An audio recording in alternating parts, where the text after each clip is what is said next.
Საღამოშვიდობის და პირდაპირ ეთერშია ღამის კურიერი მე ჟურნალისტი ნინო შუბლაძე ვარ. Მსოფლიო პოლიტიკის მთავარი თემა უკრაინის ომია. დონალდ ტრამპი ფიქრობს, რომ ზელენსკი დამშვიდებულია და ომის შეწყვეტის შესახებ გარიგების დადება სურს. თეთრსახში მიიჩნევენ, რომ უკრაინამ მზადაა ყირიმი დათმოს. ვაშინგტონის გეგმას, რაც უკრაინის მიერ ტერიტორიების დათმობას მოიცავს, კაპიტულაციად აღიქვამენ ბერლინში. გერმანიის თავდაცვის მინისტრი ამბობს, რომ თუ უკრაინა დაეცემა, ეს მაქსიმალურ საფრთხეს შეუქმნის ნატოს ტერიტორიას და რუსეთის მეზობელ ქვეყნებსაც, როგორიცაა მოლდოვა და საქართველო.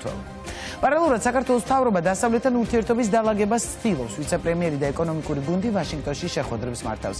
თბილისში კი ოფიციალური ვიზიტით ეუთოს გენერალური მდივანი ჩამოდის. დაიწყო შეხვედრები, გამოჩნდა დიალოგის ნიშნები. საქართველო კვლავ რჩება დასავლურ ორბიტაზე. მისი კარი ღიაა, ერთგულია მეგობრებთან 30 წლიანი სტრატეგიული პარტნიორობის და მზადაა ახალი ფურცლის გადასაშლელად, წერს პარლამენტის თავმჯდომარე შალვა პაპუაშვილი თავის დღევანდელ ვრცელ Facebook სტატუსში. მართველი პარტია ახალი თავმჯდომარის მოლოდინშია. ოცნების ყრილობის ჩატარების თარიღი ჯერ უცნობია. ისევე როგორც ისიც თუ ვინ დაიკავებს თავმჯდომარის თანამდებობას. ვივამედის პალატიდან წერილს ავრცელებს სააკაშვილი, რომელიც მის პარტიაში არსებულ დაპირისპირებაზე საუბრობს. ეგრეთ წოდებული ხელისუფლება ხელებს აფათურებს ჩემს პარტიაში. მათ ძალიან უნდათ პარტიის თავმჯდომარის თინა ბუკუჩავას ჩამოცილება, რომელიც დიდ ზიანს აყენებს მათ საერთაშორისო არენაზე. კონკრეტულად ვინ აუბუნტდა ბუკუჩავას, ამას სააკაშვილი არ აკონკრეტებს, მაგრამ ღიად აცხადებს, რომ ნაციონალების ლიდერშიპს სრულად უჭერს მხარს. თავად პარტია, რომელმაც ზურაბიშვილის წინააღმდეგობის პლატფორმა დატოვა, ამ ეტაპზე ადგილობრივ არჩევნებში მონაწილეობას არ განიხილავს. შალვა პაპუაშვილის შეფასებით, რადიკალური ოპოზიციის მიერ გამოცხადებულმა ბოიკოტმა თუ ვინმე დააზიანა და პოლიტიკურ სამარეში ჩაიყვანა, ეს თავად რადიკალური ოპოზიციაა. როგორია ნაციონალური მოძრაობის სტრატეგია, ვის სურს თავმჯდომარის ჩანაცვლება? წინააღმდეგობის პლატფორმის დატოვების შემდეგ რა ტიპის ურთიერთობა ექნება ნაციონალურ მოძრაობას პლატფორმაში შემავალ ძალებთან? ღამის კურიერის კითხვებს რამდენიმე წამში ნაციონალური მოძრაობის ერთ-ერთი ლიდერი ანა წითლიძე უპასუხებს. გადაცემის მეორე ნაწილში კი მართველი გუნდის პოზიციას ირაკლი ქადაგიშვილი გაგვაცნობს, რომელიც ნაციონალური მოძრაობის მმართველობის დროს ჩადენილი შესაძლო დანაშაულების გამოძიების კომისიის წევრიც გახდა. ვიწყებთ ნაციონალური მოძრაობი და ანა წითლიძით. მოგესალმებით ანა, მადლობა დიდი, რომ მონაწილეობთ გადაცემაში და მისალმებაშიც მოვყევი და მინდა პირველ რიგში თქვენთან ამით დავიწყოთ, რომ გვახსოვს რიგი ობსტრუქციები, ასე ვთქვათ, თქვენს პარტიაში, როდესაც მელიას შეცვლა მოხდა, შემდეგ ხაბეიშვილი გახდა თავმჯდომარე, შემდეგ თინა ბუკუჩავა და დღეს ვიხილეთ მიხეილ სააკაშვილის მორიგი სტატუსი წერილი, ასე ვთქვათ, ვივამედის კლინიკიდან, სადაც უკვე მოვყვევი, ის ფაქტიურად იცავს თინა ბუკუჩავას. რატომ გახდა და ვისგან გახდა თინა ბუკუჩავა დასაცავი პარტიაში, თუ შეგიძლიათ ეს გითხრათ? გასაგებია, მადლობა ძალიან დიდი მოწვევისთვის. მე ვფიქრობ, რომ არასწორი ინტერპრეტაცია არის, იმიტომ რომ მიხეილ სააკაშვილმა მერიც დაწერა და განმარტა დამატებითი სტატუსებით და მანამდეც რომ ნახოთ, ანუ მიხეილ სააკაშვილის ეს სტატუსი არ უნდა განვიხილოთ რაღაც ცალკე, მანამდე უნდა ვნახოთ კიდევ მისი სტატუსები. წინა სტატუსში საუბრობდა ნაციონალური მოძრაობის რეფორმაზე, სრულფასოვან რეფორმაზე, იმაზე, რომ ნაციონალური მოძრაობა უნდა გახდეს კიდევ უფრო მეტად ღია, საუბრობდა იმაზე, რომ უნდა დაინერგოს ელექტრონული სისტემა ამორჩეულთან ურთიერთობის, სადაც ამორჩეულმა უნდა მიიღოს თავარი გადაწყვეტილებები ნაციონალურ მოძრაობაში და ჩვენ ყოველთვის ყველა არჩევნების შემდეგ ნაციონალურ მოძრაობას აქვს თვითრეფლექსია და ყოველთვის საუბრობთ იმაზე, რა იყო ჩვენი შეცდომა, რა უნდა გამოვასწოროთ და ასე შემდეგ. ამიტომაც სწორედ აი ამ წინა სტატუსის გამოძახილი იყო შემდეგ მიხეილ სააკაშვილის ეს მორიგი სტატუსი უკვე თინა ბუკუჩავას ხსენებით, სადაც მან ძალიან მკაფიოდ თქვა, რომ ამ რეფორმის განხორციელებაში ის მხარს უჭერს თლიანად პარტიის ლიდერშიპს, აქ არ იგულისხმება მარტო თინა ხელებს აფართოვებენ, ეს მუდმივად იყო. ნახეთ, არავინ შიდან, ნამდვილად ეს შემიძლია სრული პასუხისმგებლობით გითხრათ, ახლა 13 წლის განმავლობაში ნაციონალურ მოძრაობაში ყოველთვის იყო მცდელობა ბიძინა ივანიშვილის მხრიდან, რომ ნაციონალურ მოძრაობაში შიგნით ქონოდა გავლენები. იყო ნამდვილად ესე და ცხადია, რომ ბიძინა ივანიშვილს არაერთხელ უთქვამს, რომ თავარი ამოცანა მისი ნაციონალური მოძრაობის განადგურება იყო და ის ამისთვის ყველაფერს იზამდა. ბევრიც გააკეთა 13 წლის განმავლობაში. როგორც მართველი გუნდი ამბობს, უნდა იყოს შემდეგ აკრძალვა ნაციონალური მოძრაობა. კი ბატონო, და როდესაც წლების განმავლობაში ბიძინა ივანიშვილი და ამის არაერთი მაგალითი ქონია, წლების განმავლობაში ბიძინა ივანიშვილი როცა ნახულობდა, რომ დაკავებებით და პატიმრებებით ვერ ახერხებდა ნაციონალური მოძრაობის დაშლას, ესეთ შემთხვევაში ყოველთვის ცდილობდა, რომ შიგნით ეფათურებია ხელები, მაგრამ 13 წლის განმავლობაში არ გამოვიდა არასოდეს. ეხლა ეს რისკი დგას ნამდვილად, იმიტომ რომ ეხლა ნამდვილად არის მათ შორის ხო, მაშინ როცა ჩვენგონებიან რომ აკრძალავენ, გაგვანადგურებენ და ასე შემდეგ ნაციონალური მოძრაობის რეფორმას და ესე ვთქვათ, ხელახალი სუნთქვის გახსნას ძალიან დიდი მნიშვნელობა აქვს. შესაბამისად, ქართული ოცნების მიზანი იქნება, რომ ნაციონალურ მოძრაობას დაგეგმილ რეფორმაშიც და განვითარებაშიც ხელი შეუშალოს. ამიტომაც ეს იყო პრევენცია. არ არის ნამდვილად თუ დავაკვირდეთ. თვითონ შემდეგ უკვე თვითონაც განმარტა პრეზიდენტმა სააკაშვილმა ეს მის შემდეგ პოსტებში, სადაც კონკრეტულად ისაუბრა იმაზე, რა უნდა იყოს ნაციონალური მოძრაობის მთავარი სტრატეგია განსაკუთრებით იმ ფონზე თქვენ აღნიშნეთ ძალიან სწორად, რომ ჩვენ ვთვლით, რომ მნიშვნელოვანია, რომ ნაციონალურ მოძრაობას ეს რაღაც მოგონილი ერთობის, არარსებული ერთობის თუ რა ვიცი პლატფორმის როგორ შეიძლება დაარქვას, ამ ფონზე მნიშვნელოვანია, რომ ნაციონალურ მოძრაობას კონდეს თავისი სტრატეგია, თავისი ხედვა იმისი, როგორ უნდა განვითარდეს, როგორ უნდა იყოს პროტესტში კიდევ უფრო მეტად აქტიური ყველაფერში და როგორ უნდა გადარჩეს ამ პროცესში და იყოს ყველაზე აქტიური, არ მომერიდება ამის თქმის იმ რეჟიმის წინააღმდეგ ბრძოლაში. რაც შეეხება ისევ ამ ერთ სტატუსს და ახლა გადავალ სხვა თემაზე, სააკაშვილი ყურადღებას ამახვილებს იმ ფაქტორზე, რომ თინა ბოկუჩავა მართლ გუნდს ზიანს აყენებს საერთაშორისო არენაზე. ის რომ დასავლეთის ზეწოლა საქართველოს მთავრობაზე ოპოზიციის ბრძოლის ვთქვათ მთავარი ბერკეტია, ეს ცხადია და გასაგებია, თქვენც არაერთხელ გითქვამთ და ოპოზიცია ხშირად საუბრობთ ამაზე, მაგრამ მუდმივად ხელისუფლება საუბრობს იმაზე, რომ ამით ზიანდება ქვეყანაც. აქ არ ვსაუბრობ ამ წუთას სანქციებზე, ახლა ვსაუბრობ უვიზო რეჟიმის გაუქმების შესაძლებლობაზე, რაზეც საუბრობს ევროპა. თქვენ პირადად, როგორც ნაციონალური მოძრაობის წევრი, როგორც მოქალაქე, ემხრობით თუ არა ვიზა ლიბერალიზაციის გაუქმებას და ფიქრობთ თუ არა, რომ ამით დაზიანდება ქვეყანა და არა მხოლოდ ხელისუფლება. გასაგებია, ეს ქართული ოცნების პროპაგანდაა ესეთი, რომ პირველ რიგში დავიწყოთ იქიდან, რომ თუ ვინმე ზიანდება, ეს სანქციებიც, ეს საუბრები ვიზა ლიბერალიზაციის შეჩერებაზეც, ეს მოიტანა ქართული ოცნების საგარეო პოლიტიკამ 13 წლის განმავლობაში. ეს არ მოუტანია ოპოზიციას. ქართულ ოცნებას რო ქონოდა ნორმალური საგარეო პოლიტიკა, ევროპული და არ დაიწყო ჩვენი ევროპელი პარტნიორების ლანძღვა, გინება, რაღაც deep state-ებზე საუბარი, შეთქმულების თეორიებზე, ეს უბედურება რო არ მოიწყო საგარეო ფრონტზე, არის კანდიდატის სტატუსზე და საერთოდ გაწევრიანებაზე, ეს ყველაფერი ქართულ ოცნებას რო გაიკეთებინა, ვერანაირი ოპოზიცია ვერ შეძლებდა იმას, რომ ქართულ ოცნებაზე ყოფილიყო ან სანქციები და საერთოდ საუბარი ყოფილიყო ვიზა ლიბერალიზაციაზე, იმიტომ რომ 2012 წელს ნაციონალურმა მოძრაობამ სხვათა შორის ქართულ ოცნებას დაუტოვა ქვეყანა, რომელსაც ჰქონდა კაფიოდ გამოხატული ევროპული კურსი, რომელიც იყო თითით საჩვენებელი რეფორმებში და რომელიც იყო ევროპის ნაწილი და ყველი ევროპული საზოგადოება საქართველოს რეფორმები დამაყობდა და კითხვის ნიშანი არ დასვამს არავის საქართველოს საგარეო კურსი როგორი უნდა ყოფილიყო. და აი ეს მემკვიდრეობა 13 წლის მანძილზე ქართულმა ოცნებამ გაანადგურა და გაანადგურა ისე, რომ 13 წლის თავზე ევროპელი მოკავშირეები ორბანს თუ არ ჩავთვლით, ფაქტობრივად ქართულ ოცნებას არ ყავს. ამიტომაც ქართულმა ოცნებამ მიიყვანა ეს ყველაფერი, თორე ქართულ ოცნებას იყო ხო იგივე ეს უვიზო რეჟიმი ქართული ოცნების ხელისუფლების დროს მივიღეთ ასოცირების ხელშეკრულება, ქართული ოცნების დროს ვიზა ლიბერალიზაცია ესეც ტყუილი არის ვიზა ლიბერალიზაციასთან დაკავშირებით. ვიზა ლიბერალიზაცია ამ ქვეყანამ რომ მიიღო, ქართულ ოცნებას უბრალოდ ერგო რომ ლენტი გაჭრა. თორე ვიზა ლიბერალიზაციის მთელი სამუშაოები და საფუძველი ჩაეყარა იმ 9 წელს და ბოლო წლებში. უბრალოდ დაემთხვა მის მიღება იმას, როდესაც ქართული ოცნება იყო ხელისუფლებაში, მაგრამ ქართულმა ოცნებამ ნამდვილად გააკეთა ყველაფერი იმისი. თქვენ მკითხეთ რომ ხარს უჭერთ თუ არა, თქვა არ უჭერ მხარ. ცალსახად არ უჭერ მხარს და ეს განცხადება ჩვენს პარტიასაც ქონია, მათ შორის ნახეთ, ევროკავშირს არც მაშინ ქონია ეს სანქციებიც რომ დაიწყო ქართული ოცნების ლიდერებზე, ესეც არ ყოფილა ევროკავშირის თვითმიზანი, რომ სანქციები უნდა დაეწესებია ქართული ოცნების ლიდერებზე. უბრალოდ ქართულმა ოცნების ლიდერებმა არ დატოვეს, ბიზინა ივანიშვილმა გზა არ დატოვა იმისი, რომ სანქციების გარეშე ელაპარაკა ევროპელებთან. ყველა ხიდი ჩაჭრა, ყველაფერზე უარი თქვა და ქვეყანა შეაბრუნა რუსეთისკენ. ამ ფონზე ევროპელებს სხვა არაფერი არ დარჩენიათ. ევროპელები კიდე გაცილებით უფრო ლოიალურები არიან, ბევრად უფრო მეტად კაცრები უნდა იყვნენ ქართული ოცნების საგარეო პოლიტიკის გათვალისწინებით, იმიტომ რომ ევროპელები ცდილობენ, რომ მაქსიმალურად ამ პროცესში არ დაზიანდნენ საქართველოს მოქალაქეები, იმიტომ რომ საქართველოს მოქალაქეების ბრძოლას ხედავენ თავისუფლებისთვის, რომელიც აი აგერ უკვე 150 დღეზე მეტია რუსთაველზე მიმდინარეობს, მათ შორის, იმიტომ რომ ჩვენი მეგობრები არიან და ამ ქვეყნის დამოუკიდებლობიდან დღემდე ამ ქვეყნის თავისუფლებისთვის, დამოუკიდებლობისთვის და ევროპული განვითარებისთვის ძალიან ბევრი აქვს მათ გაკეთებული. აი მეგობრობა და იგივე აქციებზე მათი მონაწილეობა, ჩამოსვლა, ამ ყველაფერს ხელისუფლება უწოდებს, რომ ეს არის შიდა საქმეებში ჩარევა. როდესაც სხვა ქვეყნის აი საგარეო მინისტრი, ან საგარეო კომიტეტის თავმჯდომარე ჩამოდის და მონაწილეობს საპროტესტო აქციაში, მიგაჩნიათ რომ ეს ხელისუფლებისთვის, მე მესმის რომ თქვენ ხელისუფლებასთან დაპირისპირებული ხართ, თუმცა ნაციონალური მოძრაობა იყო ხო ხელისუფლებაში ბევრი წელი.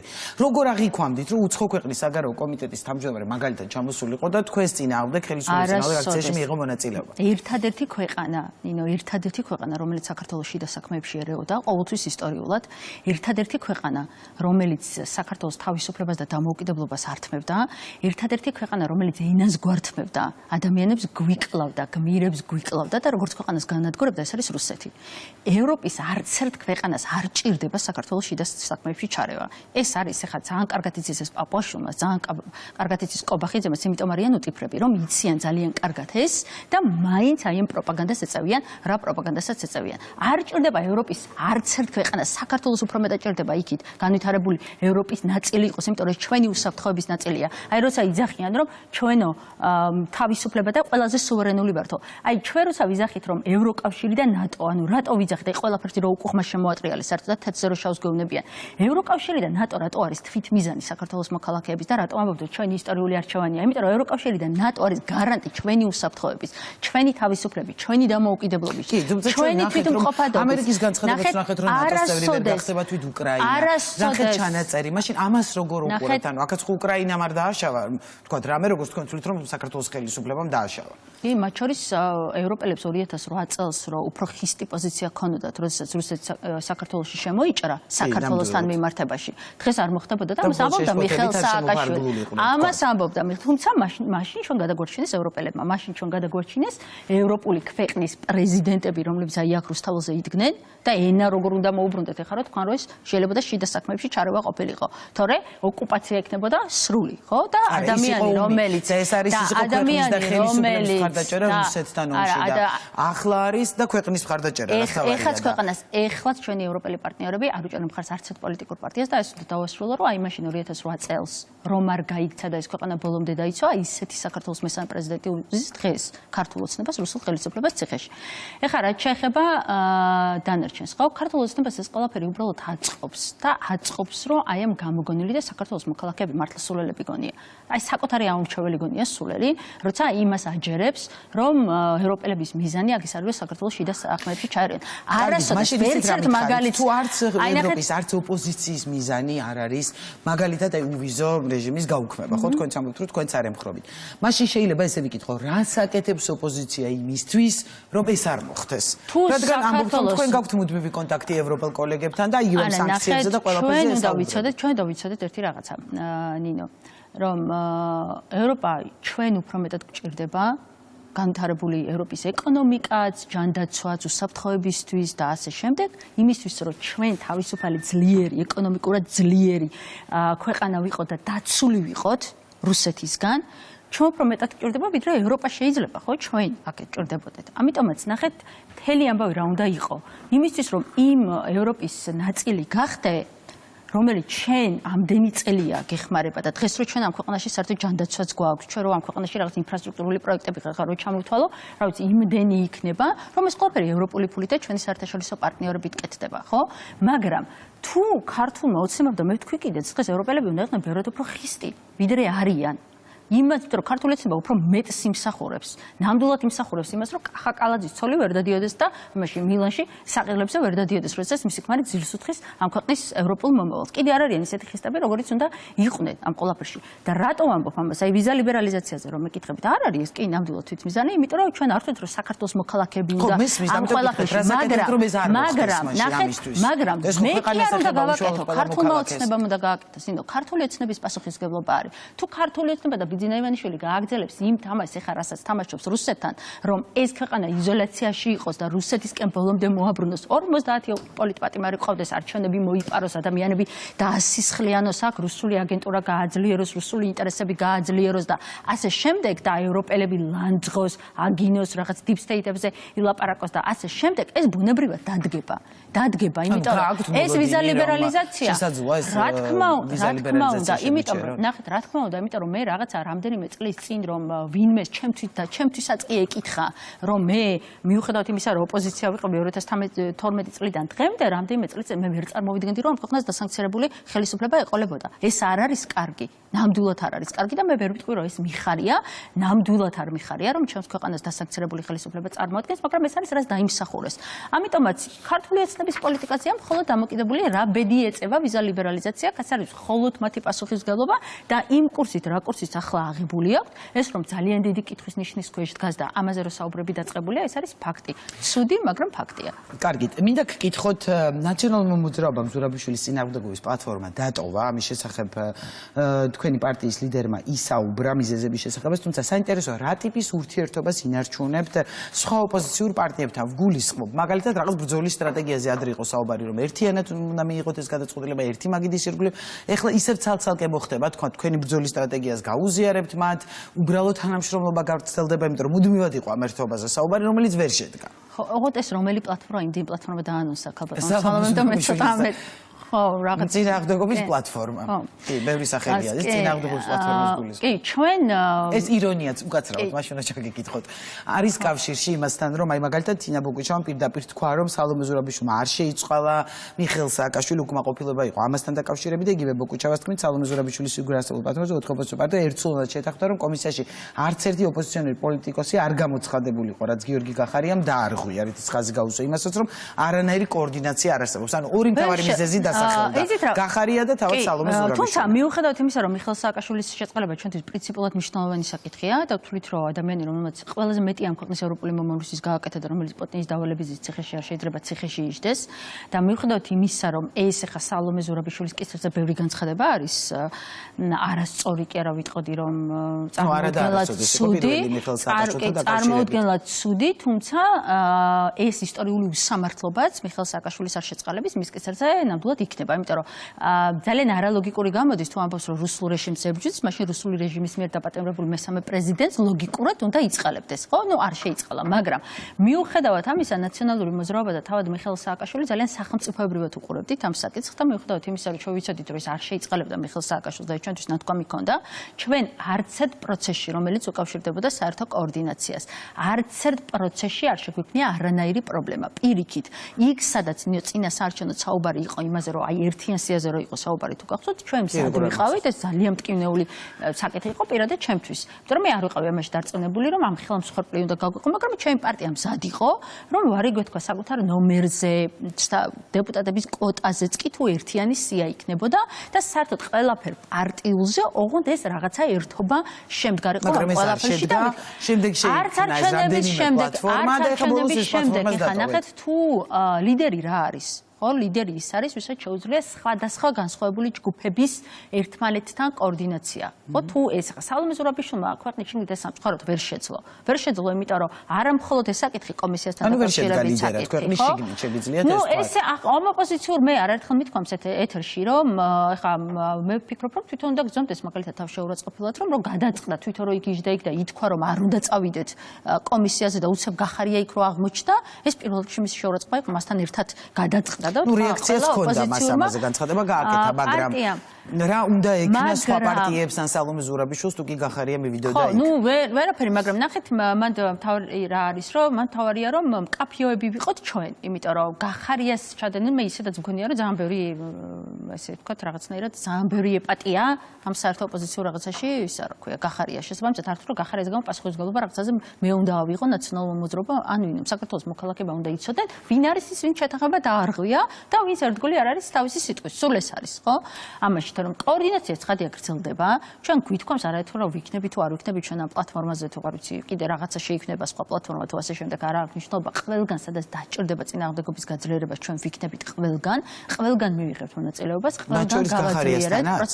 ვისთანაც არ უნდა იყოს, მიუხედავად, თუმცა მასთან სანდოობა ჩვენი არის ნულის ტოლფასი, განსაკუთრებით არასოდეს არ ყოფილა მაღალი, ესე შემიძლია ვთქვა, განსაკუთრებით 20 ივნისის შემდეგ, ნუ ახლა გახარიაც ვიცით, დანაშაულებრივი რეჟიმის წარმომადგენელი იყო და ბიძინა ივანიშვილს რო არ გაიგდო, იქ იქნებოდა ბიძინა ივანიშვილთან. ეხლა უბრალოდ კობახიძე და ღარიბაშვილი რჩია, მაშინ ბიძინა ივანიშვილმა გახარია, სულ ეს იყო მთელი მისი ისტორია. მაგრამ ვინც არ უნდა იყოს, იმიტომ რომ ჩვენ არ გვაქვს ფუფუნება ამ რეჟიმში, ესე უყურეთ ადამიანებს და ვინც არ უნდა იყოს, მომწონს მე ანაწილდეს თუ არ მომწონს, ამას ჩვენთვის არ აქვს მნიშვნელობა არანაირი ნაციონალური მოძრაობისთვის, იმიტომ რომ ჩვენ ვეძვით რუსულ რეჟიმს, იმიტომ რომ ამ ქვეყნის თავისუფლებაზე და ევროპულ მომავალზეა საუბარი და ყველა ვინც ამ ბრძოლაში იქნება, ჩვენ ყველა ამ ადამიანთან ერთად ვიბრძოლებთ და ყველა ამ ადამიანთან ერთად იქნებით თუ არა პარტიების გვერდით, თუ კი ვინმე გადაწყვეტს, გასაგებია რომ ახლა შეთანხმება არის, რომ თვითმმართველობის არჩევნებში არც ერთი ოპოზიციური პარტია არ აპირებს მონაწილეობის მიღებას, უბრალოდ ეს შეთანხმებაც იყო, მაგრამ მოვისმინეთ, ისევ ახარია უნდა ვახსენო, მაგრამ გიორგი ახარიას განცხადება, რომ მას თქვა, რომ არ გამორიცხავს მუნიციპალურ არჩევნებში მონაწილეობას, გირჩი აპირებს მონაწილეობას, ანუ ერთპარტიული ისი სურვილიც ჰქონდათ კოალიციებს, რომ დაეტოვებინა მარტო ხელისუფლება ამ არჩევნებზე, ეს არ გამოვიდა. შესაძლოა ეს გახდეს მიზეზი, ან შესაძლოა რაიმე გახდეს იმის მიზეზი, რომ ნაციონალურმა მოძრაობამ მიიღოს თვითმმართველობის არჩევნებში მონაწილეობა. ნახეთ, ნაციონალურ მოძრაობას აქვს ძალიან მყარად ნათქვამი, რომ თვითმმართველობის არჩევნებში ნაციონალური მოძრაობა მონაწილეობის მიღებას არ აპირებს და ამას აქვს ძალიან მყარი არგუმენტი და ყველა იმ ადამიანს თუ პარტიას, ვისაც ახლა გონია, რომ თვითმმართველობის არჩევნებში რამის გაკეთება შეუძლია, ჯერ თვითონაც იციან და ტყულიან, როდესაც გამოდიან და ამბობენ, რომ იქ რამდენიმე ადამიანის ნახე, რომ თურმე ბრძოლა უნდა გავუმართოთ თვითმმართველობის არჩევნებზე და დავამარცხოთ ქართული ოცნებაო. წარმოდგენა არ აქვს საერთოდ რა არის არჩევნო. და რატო წარმოუდგენელი გონიათ ქართული ოცნების დამარცხება, რომ ამისთვის სისტემის პირობებში. ამის საშუალება არის არჩევნები, ხო სწორია. არჩევნები ოღონდ თავისუფალი და სამართლიანი, მაგრამ ამ ქვეყანაში თავისუფალი და სამართლიანი არჩევნები არ ტარდება.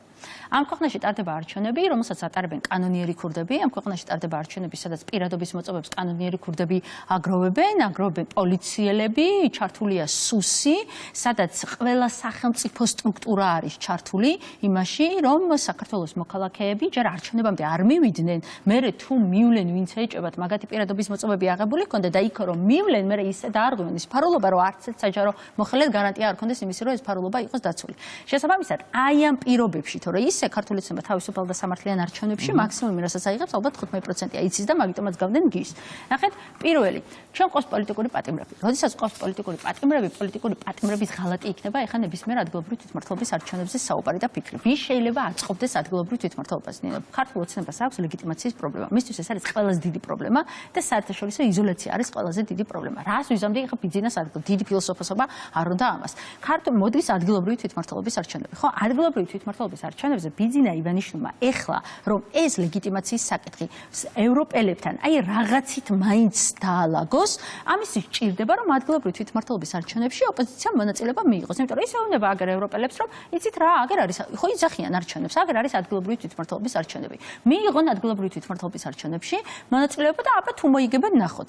რეალურად და ადგილობრივი თვითმმართველობის არჩევნებში დაიწერს ზუსტად იმას და აკადრებიერებს ზუსტად იმას კალენდარში, რაც გააკეთებინა ბოლო. ხო, მაგრამ კაპიტანი, ეს თქვენი შეფასება ამ არჩევნებზე, კი ბატონო, მაგრამ თქვენ ამბობთ, რომ მოცნება ამას აკეთებს, იმიტომ რომ დაანახოს, რომ აი რაღაცა არჩევნებში ყველა მონაწილეობს და ამით გინდათ რომ დააზარალოთ ხელისუფლება, მაგრამ დაზარალდება თუ არა თავად ნაციონალური მოძრაობა, ნებისმიერი ოპოზიციური პარტია, რომელიც უკვე მეორე ამ არჩევნებში მიიღეთ მონაწილეობა, მაგრამ პარლამენტში არ შეხვედით, აქ მონაწილეობას თუ არ სად არ იქნებით, პოლიტიკური პროცესი როგორ უნდა მიყვეთ?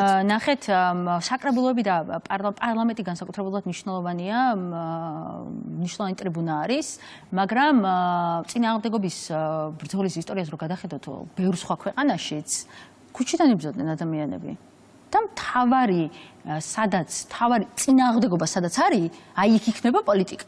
ამას შეიძლება საკრებულოებში საკრებულო ამისთვის არ არის მნიშვნელოვანი ამბავი. პარლამენტის საკრებულო ყველა ხო პოლიტიკური პროცესი რა არის, რომ არჩევნებში მონაწილეობდეს პარტია. არ ნორმალურ ქვეყანაში კი, მაგრამ როდესაც ჩაუბრობთ რეჟიმზე, რომელსაც ყველაფერი მიტაცებული აქვს და რომელსაც ეხლა წყალივით ჭირდება უბრალოდ ის, რომ მონაწილეობა მიაღებინოს რომელიმე ოპოზიციურ პარტიას იმისთვის, რომ საკუთარი ლეგიტიმაცია უცხოელებთან გაიმყაროს და უცხოელებთანაც ძნელი ასახსნელი იქნება, იმიტომ რომ უცხოელები გეტყვიან, რომ როცა ნახავთ, რომ ბიძინამ დაიწერა 80-20-ზე, ძალიან მარტივად შეუძლიათ თქვენ, რომ მაშინ რა შედიოდით მაგ იმაზე, რა ქვია, არჩევნებზე, ხო? თუ საკუთარი თავის იმედი არ გქონდა და რა შეიცვალა, რამე შეიცვალა, ნინო?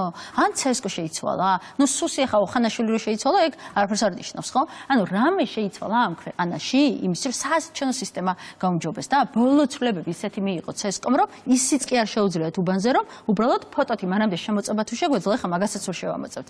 ეს მისმის, რომ თვითონ თავად თქვენი პარტია, მედიტინგრება, მე მგონია, რომ ნებისმიერი აგრძელებს პოლიტიკურ ჩვენი პოზიცია არის ეს, ჩვენი პოზიცია ბოლომდე იქნება ეს და მე მგონია, რომ ნებისმიერი პარტია თუ ახლა ადგილობრივი თვითმმართველობის არჩევნებზე ფიქრობს, ეს არის ის, რაც ყველაზე მეტად ახლა აწყობს ბიძინა ივანიშვილს და მე ნამდვილად გამიჩნდება ეჭვები და მექნება არგუმენტები, ხო არ არის ეს შეთანხმებული თამაში ქართულ ოცნებასთან და ბიძინა ივანიშვილთან, იმიტომ რომ გახარია საქართველოსთვის რაღაც გარიგებულ პარტიებად დასახელდნენ. მე გულისხმობ ამ შემთხვევაში ბარიერ გადალახულ, ესე ვთქვათ, კოალიციებს ხო, პარტიებს. კი, ამიტომაც ჩვენი ნაციონალური მოძრაობა რომ სწორი იყო ყოველთვის იმაში, რასაც ამბობდეს, 3 წლის განმავლობაში გამოჩნდა. იმიტომ რომ ადამიანები, რომლებიც ჩვენში რომ ვიზახდით, რომ არ წავლენ ესენი ქუჩის აქციების გარეშე და წინააღმდეგობის გარეშე, მაშინ ვიღაცები რადიკალებს გვეძახდნენ, მაგრამ 13 წლის თავზე ეხლა ჩვენზე უარის რადიკალები გახდნენ, კარგი გაგებით მიხვდნენ, რომ კი, რეჟიმია, ეს არ არის მხოლოდ ცუდი ხელისუფლება, რეჟიმია, რუსული რეჟიმი და რუსულ რეჟიმს უნდა ებრძოლო წინააღმდეგობით და უნდა ებრძოლო მკაფიობით და უნდა ებრძოლო თანმიმდევრულობით. მადლობა დიდი. მადლობა. ჩვენ დრო მოიწურა. ანა წითლიძე პასუხობდა ღამის კურიერის კითხვებს, ნაციონალური მოძრაობის ერთ-ერთი ლიდერი.